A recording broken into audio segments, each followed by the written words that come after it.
পুরো এলাকায় ইভিএমে কম ভোট পড়তেই নখ দাঁত বেরিয়ে পড়ল তৃণমূল নেতা মন্ত্রীদের। দিনাটার পর মাথা ভাঙাতেও লক্ষ্মীর ভান্ডার বন্ধের হুমকি। কিন্তু এভাবে হুমকি দিয়ে কি ভোট বাড়াতে পারবে তৃণমূল কংগ্রেসের নেতারা, উঠছে সে প্রশ্ন।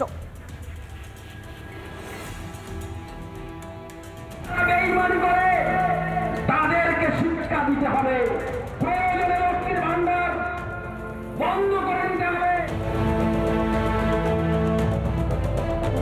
লোকসভা ভোটে কোচবিহার দখল করেছে তৃণমূল, কিন্তু উল্লেখযোগ্যভাবে একাধিক পুরসভা এলাকায় ভোট কমেছে তৃণমূলের। সেই রাগই এবার সাধারণ মানুষের ওপর গিয়ে পড়ল তৃণমূলের।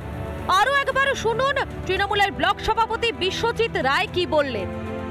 যারা বেঈমানি করে তাদেরকে শিক্ষা দিতে হবে, চিহ্নিত করতে হবে এবং চিহ্নিত করে করে সুবিধা প্রদান করতে হবে। প্রয়োজনে লক্ষ্মীর ভান্ডার বন্ধ করে দিতে হবে। রবিবার সকালে দিনহাটাতেও একই হুমকি দিয়েছিলেন দিনহাটা তৃণমূল ব্লক সভাপতি দীপক কুমার ভট্টাচার্য। এক ধাপ এগিয়ে বিজেপি কর্মী সমর্থকদের নাম লক্ষ্মীর ভান্ডারের তালিকা থেকে বাদ দেওয়ার হুঁশিয়ারি দেন তিনি।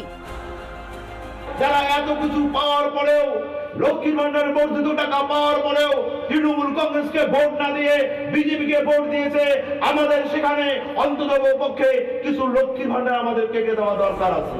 শাসক শিবিরের নেতা মন্ত্রীদের বঞ্চনার হুমকিতেই তীব্র শোরগোল। তৃণমূলকে বিধতে ছাড়লেন না বিরোধীরা। আজকে দিনহাটা বিধানসভার যে ব্লক সভাপতি থেকে শুরু করে মাথাভাঙা বিধানসভার ব্লক সভাপতি পর্যন্ত এই কথা বলেছে, কিন্তু ওনারা যা বলেছে একদম ন্যাক্কারজনক ঘটনা। এটাকে আমি নিন্দা প্রকাশ করছি যে সাধারণ জনগণের পাওনা অধিকার থেকে তারা বঞ্চিত করছে। একমাত্র লক্ষ্মীর ভান্ডারে কি তৃণমূলের কাছে জয়ের অস্ত্র? মুখ্যমন্ত্রী তো সার্বিক উন্নয়নের কথা বলেন সব সময়, কিন্তু দলের নেতারা কথায় কথায় শুধু লক্ষ্মীর ভান্ডার বন্ধের কথাই কেন বলে? তার চেয়ে বড় প্রশ্ন হলো, একটি রাজ্য বাজেটে ঘোষণা হওয়া সরকারি প্রকল্পকে কি দলের কোনো নেতার কথায় বন্ধ করা যায়? জবাবটা দেবেন বিশ্বজিৎ রায়, দীপক ভট্টাচার্যরা। কোচবিহার থেকে কিংশুক দত্তের রিপোর্ট, রিপাবলিক বাংলা। অন্যদিকে কুলতলিতে পুলিশকে লক্ষ্য করে গুলি, অভিযুক্তকে ধরতে গেলে গুলি চালানোর অভিযোগ ওঠে। পুলিশের হাত থেকে চম্পট দিয়েছে বেশ কয়েকজন দুষ্কৃতী এবং একই সঙ্গে এই ঘটনাকে কেন্দ্র করে শোরগোল পড়ে গিয়েছে, কেননা যেভাবে পুলিশের হাত থেকে চম্পট দিয়েছে অভিযুক্ত সাদ্দাম লস্কর, আর তাকেই লক্ষ্য করে গুলি জেলা পুলিশ সুপারের।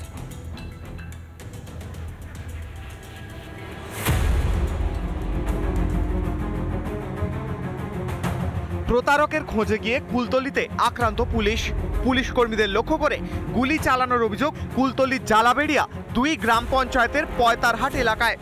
ঘটনার পর থেকেই থমথমে এলাকা। পুলিশ সূত্রে খবর, বহুমূল্য মূর্তি বিক্রি করার নামে প্রতারণায় অভিযুক্ত সাদ্দাম লস্করকে গ্রেফতার করতে যায় পুলিশ। সেই সময় পুলিশকে লক্ষ্য করে চলে গুলি। বারুইপুর জেলা পুলিশ সুপার পলাশ চন্দ্র ঢালি জানিয়েছেন, পুলিশকে লক্ষ্য করে গুলি চালানো হয়েছে, যদিও অভিযোগ অস্বীকার করেছেন অভিযুক্তের মা। গুলি ওখানে চলেছে, এবার পুলিশদের হাতে কিন্তু বন্দুক। পুলিশ যে বলছে আপনার ছেলে, ছোট ছেলের ভাইয়ের নাম কি জানো? সামিরুল গুলি চালিয়েছে। না, গুলি চালাতে দেখিনি। ঘটনা ইতিমধ্যেই পরিবারের 2 মহিলা সদস্যকে গ্রেফতার করেছে পুলিশ। তাদের বারুইপুর আদালতে পেশ করা হয়েছে। Raju Mukherjee report, Republic Bangla. প্রথমেই জেলার খবর, বোর্ড মিটিংয়ে ক্ষমতা দখল, অর্থাৎ বোর্ড কার দখলে থাকবে তা নিয়ে যেন ক্ষমতা প্রদর্শন, আর সেখানেই ধুন্ধুমার কাণ্ড। তৃণমূলের 2 গোষ্ঠীর সংঘর্ষে খানাকুলে ধুন্ধুমার পরিস্থিতি। সংঘর্ষে মাথা ফাটল পঞ্চায়েত সমিতির সভানেত্রীর। খানাকুল 1 নম্বর পঞ্চায়েত সমিতির বোর্ড গঠনের পর থেকেই কোন্দল সামনে। পঞ্চায়েত সমিতির পূর্ত কর্মাধ্যক্ষ নইমুল হক গোষ্ঠীর সঙ্গে এবার অপর গোষ্ঠী কোন্দল বাঁধে খানাকুল 1 নম্বর ব্লক তৃণমূল সভাপতি দীপেন মাইতি গোষ্ঠীর। একই সঙ্গে স্থায়ী সমিতির বৈঠক ঘিরে পঞ্চায়েত সমিতির মহিলা সভাপতির মাথা ফাটিয়ে দেওয়া হয়। পঞ্চায়েত সমিতির সদস্যদের বাদ যায়নি কিছুই। পঞ্চায়েত সমিতির অফিসের বাইরে জমায়েত করে তৃণমূলের দুপক্ষ। জমায়েত হঠাতে লাঠি উঁচিয়ে তাড়া করে পুলিশ, সেই ছবিও দেখাচ্ছে রিপাবলিক বাংলায়। দুপক্ষের জমায়েত, আর সেই জমায়েতকে হঠাতে গিয়ে লাঠি উঁচিয়ে তাড়া করে পুলিশ। মোটামুটি কতজন আহত হয়েছেন? আর সভাপতি ম্যাডামের মাথা ফাটি দিয়েছে।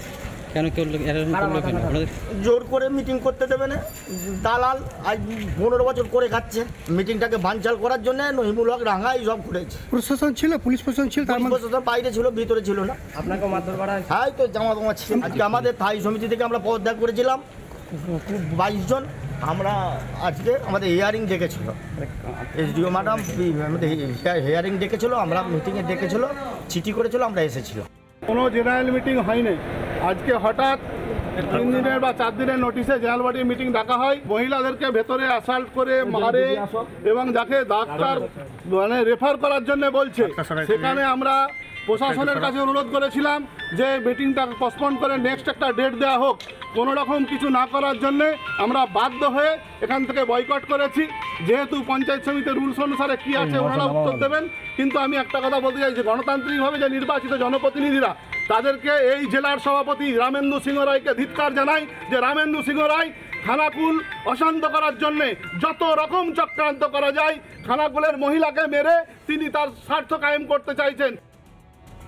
প্রতিবেশীর সঙ্গে জমি নিয়ে বিবাদ, আর সেই বিবাদেই রাজনীতির রং চড়িয়ে বিজেপির কর্মীকে সামাজিক বয়কটের অভিযোগ তৃণমূল কংগ্রেসের বিরুদ্ধে। কোচবিহারের তুফানগঞ্জে বিজেপি কর্মীর বাড়িতে এবার লাগিয়ে দেওয়া হয়েছে তৃণমূল কংগ্রেসের পতাকা। দেখুন সেই ছবি।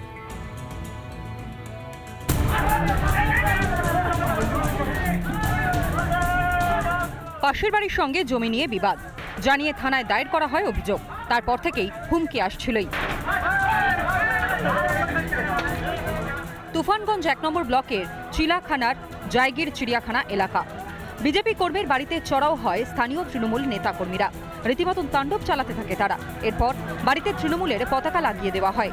বিজেপি কর্মীর পরিবারকে সামাজিক বয়কট করা হয়েছে বলে অভিযোগ। কেসটা যে আসলো 2-2.5 বছর আগে, ওইটা কেস তোলার জন্য বারে বারে হুমকি মারে। এর আগেও হুমকি দিছে। আজকে ওই রকম বাড়ি থেকে আসছে, আসার পরে যে ঠান্ডা কাটছে, নাপিত ধোপা বাজারঘাট সব বন্ধ। কি বাড়িতে ঝান্ডা লাগিয়ে দিয়ে যায়? বাড়িতে ঝান্ডা লাগিয়ে দিয়ে বয়কট বিজেপি করেন বলে বিজেপি করি। আইসা ঝান্ডা কাটছে কারা? হ্যাঁ, এই তৃণমূল পার্টির। আপনারা কোন দল করেন? আমরা বিজেপি পার্টি করি। বলতেছে পার্টি অফিসে দেখা করতে হবে, পার্টি অফিসে দেখা না করলে হ্যাঁ পুরা মানে খারাপ হয়ে যাবে। ঘটনায় তৃণমূলকে তুলে ধরা জেলা বিজেপি নেতৃত্বের। জেলা জুড়ে বিরোধীদের উপর অমানবিক অত্যাচার চালাচ্ছে বলেও অভিযোগ কোচবিহার জেলা বিজেপির সহ সভাপতি। জেলা জুড়ে শুধু নয়, সারা বাংলা জুড়ে একটা নাটক চলছে। আর সেই নাটক কোম্পানির মালিক নবান্নে বসে আছে এবং ওনাদের ম্যানেজার যারা রয়েছে, সেই ম্যানেজারের একজন প্রভাবশালী ম্যানেজার কুচবিহার জেলায় বসে রয়ে উনি এই কাজগুলো করাচ্ছেন। ব্যক্তিগত স্বার্থে দলীয় পতাকা ব্যবহার করা হচ্ছে বলে সাফাই স্থানীয় তৃণমূল নেতৃত্বের। এই ধরনের সামাজিক বয়কটকে আমাদের দল তৃণমূল কংগ্রেস কখনোই অনুমোদন করে। দুটো পরিবারের মধ্যে জমি সংক্রান্ত ঝামেলা, সেই ঝামেলাকে কেন্দ্র করে কেউ দলের পতাকা ব্যবহার করে সেটাকে ঘোরালো করবার চেষ্টা করছে। লোকসভা নির্বাচনের পর থেকে উত্তপ্ত কোচবিহার। বারবার বিরোধীদের উপর হামলা, অত্যাচারের অভিযোগ। কেন বিরোধীদের গণতান্ত্রিক অধিকার রক্ষায় কড়া পদক্ষেপ নিচ্ছে না প্রশাসন? তাহলে কি জনগণের স্বার্থে নয়, শাসক নেতাদের অঙ্গুলি হেলনে কাজ করছে প্রশাসন? কোচবিহার থেকে কিংশুক দত্তের রিপোর্ট, রিপাবলিক বাংলা।